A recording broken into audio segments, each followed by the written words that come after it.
Hey co-reporters, it's time for a recap of what went down on this week's episode of Teen Mom 2. Guys, when I arrived yesterday, it was just the cutest thing ever. My nephew, he comes to the train station. I had to take a train from Montreal to Ottawa, and he comes with a slice of pizza and he goes, "Auntie, I brought you pizza in case you're hungry," because it was late. It was like 9 p.m. So sweet. Anyway, you guys, so at the top of the episode, we find out that Devoyne has not been consistently picking up Nova for gymnastics. Surprise, surprise. And, the first day of school is coming up for the girls, so Brianna texts both dads to see if they would like to be involved in dropping off the kids for their first day. Lewis tells her that he'll see Stella after school, so her mom goes behind her back to text Lewis saying, "Listen, I hope and pray that you will be there to drop off your daughter for school." And guess what? It works, because Lewis then texts Brianna saying that he's going to be there to drop Stella off for school. And I thought that was really sweet. But I want to know how you guys feel. That could have gone like anyway, right? Like Lewis could have blown up at the mom and then Brianna would have blown up at her. I don't know. But I'm glad it did work out. It's really sweet to see like how much this means to Roxanne as a grandmother. You know what I mean? That she is willing to kind of like risk getting into some kind of like, issue with her daughter in order to make this happen for her granddaughter. I felt so happy for her, for Stella, and for Brianna that this actually, wound up panning out. So now in Indiana, Jade's parents move into her place and they do nothing but sleep all day. So Jade has to take Chloe to daycare. This is just like I said in last week's episode. Jail did not make Jade's mom gain weight. Jade's mom does nothing all day. She's got her lifestyle is sleeping, it's eating, and it's allegedly doing drugs, okay? Like jail did not change that up for her. This is just like I said last week. And then on top of that, she's so manipulative because last week she goes, this is gonna suck so much for Chloe, with Sean being off to rehab and me being off to jail. I wanna be around her so that she knows that like she's got me there. And then when Sean comes back, everything's gonna be okay. Like she made it seem like she was gonna be really involved with Chloe.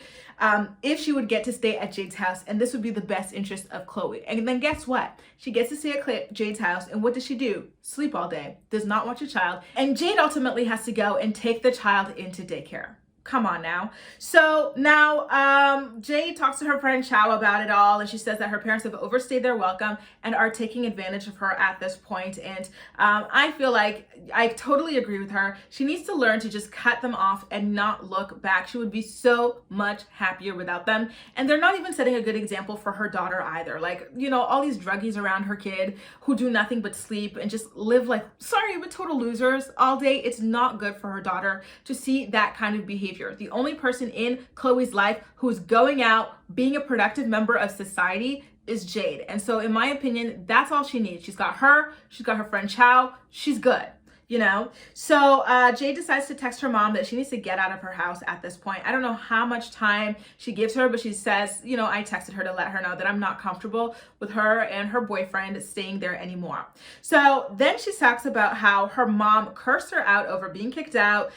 She told her that she doesn't feel like Jade loves her. She feels like Jade hates her and wants her to be miserable. What a freaking loser, you guys. Jade, I feel horrible for Jade. She does not deserve this. Nobody deserves to have a mom like that. That's just, I shudder at the thought of it. So now over in California, Ashley is working on building a salon, which I am excited about for her. She shows her parents around the building and then she takes them out to lunch to have the exact same conversation she's been having every episode. I was bored, okay? The only, exciting new thing happening here was her dad's suspiciously long pinky nail. But I digress. She does a confessional where she talks about how she's tired of talking about Bar. And I gotta say, girl, I agree with you. I am happy that you're tired of talking about him because I am tired of listening to all of this as well. It's the same old. And I really hope that we get to see more of her salon because at this point, let's switch it up. Let's get something new rolling.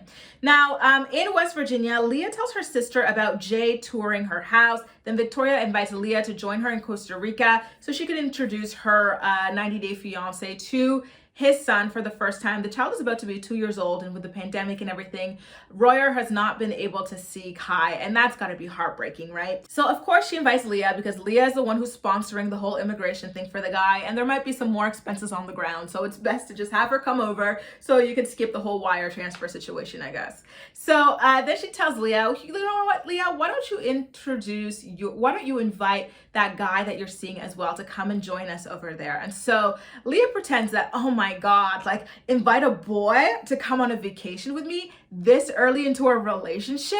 I don't know. Sis, you were usually pregnant, you were usually engaged or something, or you're living together by this point. Please knock it off. We are not born yesterday. We've been watching you for 11, 12 years now. We know how you roll. It's okay. It's okay to invite that man on a vacation. That is probably the least extreme thing you've done at this point in a relationship, okay?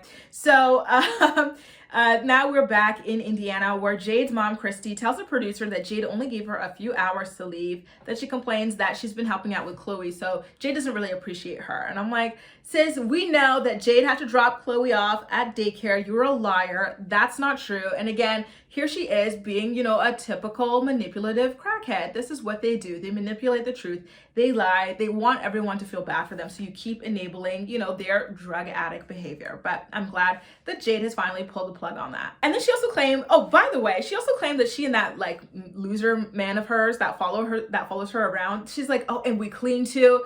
Sis, we saw last season. We saw the state of your bedroom last season with the food all over the floor, clothes all over the floor, everywhere, dangling around. No, you do not. Oh my God. And then, I also laughed when she told the producer, we're doing so much for her. And with Chloe and stuff, we're not even used to having kids. I'm like, ain't that telling, right? And then Christy tells us that she slept in her car for one night and then in a motel for the other night before she heads off to jail at this point. She's having nightmares about going to jail, and then the producer tries to push for her to get to see Chloe before she goes into jail. And I didn't like that because the producer knows that Jade is not at all comfortable with the idea of her mom going and sobbing in front of Chloe to just make everything weird and difficult for the child before she goes off to jail. Sorry. And so, oh my God, the mom, for some reason, she gets a confessional. She shoots it in her car, and she just leaves the tears pooling in her eyes that she worked so hard to get, to look sympathetic. And I was like, girl, bye. You are so fake. You are so manipulative, and you are so toxic. So now we're back in Florida, and Lewis actually shows up bright and early to see Stella off to school, and he comes with a gift. He didn't even have a gift for Stella's birthday party, okay? So this is major. Stella just kept her eyes covered. I don't know if it was because it was super early or if it's because some strange man popped into her house with a gift for her. I'm not sure, but she was not looking, okay? And listen, girl, I get it. Devon at around 6:30 in the morning asked if he can be the one to take Nova to school.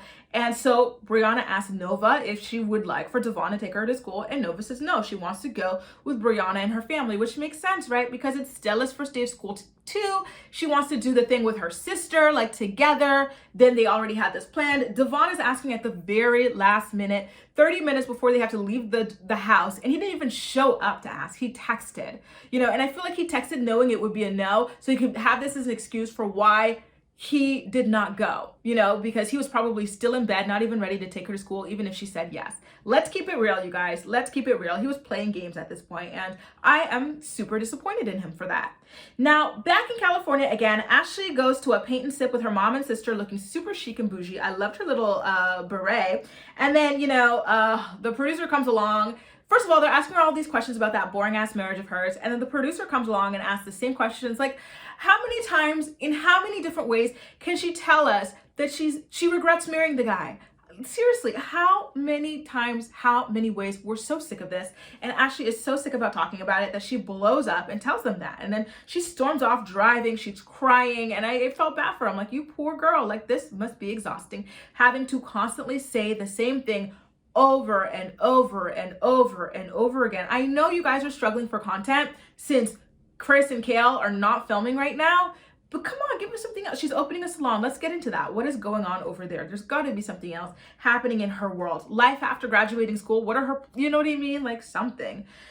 Oh, la la. Anyway, in West Virginia, Leah tells her friend about the possibility of inviting Jaylan to Costa Rica. She says that if it doesn't go well, she would have to buy him a ticket back to Atlanta because she's the one that invited him, which I get. But I feel listen, why don't you just have him go to his own thing? Maybe you don't have to share. I don't know. He doesn't have to, you don't have to buy him a ticket. Maybe let him just stay on his own little villa or something. You know what I mean? I don't know. But I get it. The first trip in a couple is very stressful. I think our first trip was to Greece. It went well. We had some hiccups. not some hiccups, maybe like one hiccup, but like I get it. Like it's very daunting, the first trip together. I get it.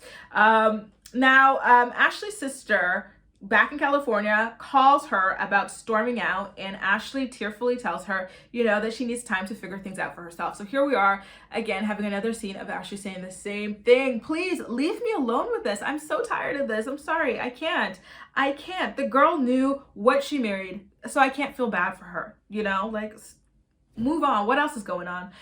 So now in Florida, it turns out that Devon didn't even text Nova to wish her a happy first day of school. This is the man that went on Kale's podcast playing victim, and he could not even show up for his daughter. He did not even text her during the day, and he did not even pick her up after school. Come on now. Come on, what a douche. Seriously. Then over in Indiana again, Jade's mom pulls up to jail just to find out that she doesn't actually have to go in that day. I noticed she's been wearing the same clothes this whole episode, and they were filming on all these different days. So I found that quite interesting. Then now in West Virginia again, Jaylan goes over to Leah's house and she invites him to Costa Rica. He says he's never been out of the country except for Germany, so he's excited. And then, yeah, he's gonna get to meet Vicky's baby daddy as well. Now, back in Indiana, Jade's mom FaceTimes her to announce that she's not going to jail. And Jade is just not impressed. Like, she has shut down her emotions when it comes to this chaotic, toxic woman, and I don't blame her. And so, you know, she tells us in the confessional, she's like, listen, why would I cheer for her? It doesn't mean that she's never going to go to jail. It just means she's going to go to jail at a different time. And this is also hot on the heels of her mom cursing her out and trying to manipulate her because she did not want her deadbeat mom sleeping in her house, doing nothing all day long. So I could see why her feelings were just over it with her. Then the mom asked to see Chloe, and it's like, sis, you were in the house. You could have seen Chloe all those times, and what were you doing? You were sleeping, and Jade had to get up early in the morning before work to take that child to daycare. The stuff that Jade has to do all the time by herself, it makes me so sad. While she's got all these people like on her back, mooching off of her and trying to drag her down. It's unfair what Jade deals with. I feel sick for her all the time, you know, and just seeing how like emotionless she was about her mom, it made me feel sad for her because she's just done. You know, when you're at that point where you can't even be pissed anymore, you can't even be sad anymore, you're just done. You're numb to it. And it's like, wow, the fact that she feels this way about her own mother, it's just such a failure on her mom's part, and it's just so sad. I feel horrible for her. It must be devastating to be in that position, you know? I can't. I feel really bad for her. And like we all know, the mom does not want to see Chloe. The mom just uses Chloe as a way to get into Jade's house, you know, and drag that loser man of hers in with her. Why is she with that man? Honestly, you guys, what is the point of a man if he's just going to cling around to you and follow you everywhere? Like, why would I be homeless with a man? I don't understand the purpose of it. Why she is with that guy. Like, that guy is just such a drain. I don't understand. I don't understand. I feel like we need a Being Christy special so we could really see what the deal is with that guy. How long have they been together? Why are they together? What is the purpose? What was the reason? Anyway, you guys, that does it. A recap of what went down on this week's episode of Teen Mom 2. As you can see, I am in my sister's office right now. I don't have all my stuff, but I'm gonna try my best to keep getting these videos out to you while I'm here. I'm here for at least 2 months, I wanna say. So stay tuned, you guys, and let me know what you thought about the episode in the comment section down below. And as usual, we'll chat. That's all for now. Thank you so much for watching, and I'll see you next time.